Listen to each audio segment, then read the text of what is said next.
Now, the first album came out in 1994, Yeah. Blue, Yep. and it was pretty much an immediate success, right? Well, Caught on pretty quickly. Yeah. I think the single got added to the radio to K-Rock about a month after the record came out. And so, in retrospect, I guess that seems pretty quick.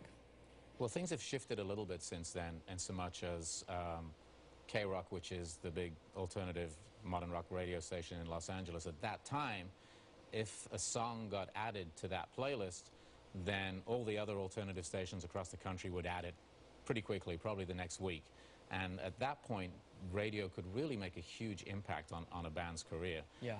How did that feel to suddenly have your song being played on radio stations across the country? It was incredibly exciting. Actually, a lot of this story is told in a book I have coming out in, I think, December, called The Pinkerton Years. It's just a collection of my, oh, it's called The Pinkerton Diaries, sorry. It's all my journals and letters and emails and photos and stuff from those years. So the first entry is 1994, May 10th, the day the Blue album comes out. So you can see my reaction in my journals to everything that happens. And so I know that I was very excited. You know, started signing autographs after the shows. This is amazing. Of course. This is what you came out here to do. Yeah. And yeah, the getting added to K-Rock was a real decisive moment for us. Off the success of that album, perhaps comes expectations. I don't know if expectations of yourself as to how you're going to follow it up, or expectations from the people around you, record labels, etc., etc. How did the success of that album change things within the band? Was there a shift within the band because all of a sudden things are happening? Yeah, I think we felt a lot more confident, and all those voices that in my head as I was growing up saying, "You can do it, man. You're destined to be a rock star. Believe in yourself. It's going to happen.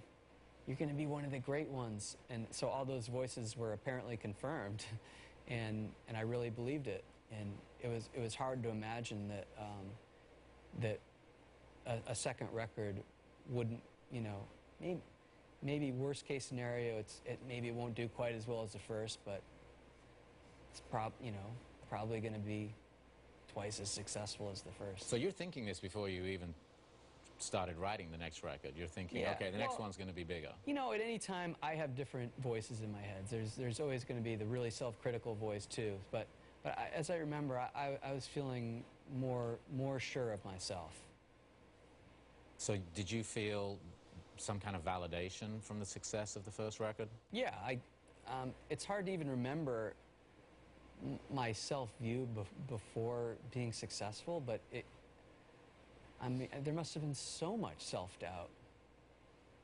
I mean, that's usually what drives people. Self-doubt? Yeah. You don't think? Maybe, yeah. Well, I certainly was driven, but it can also cripple you. So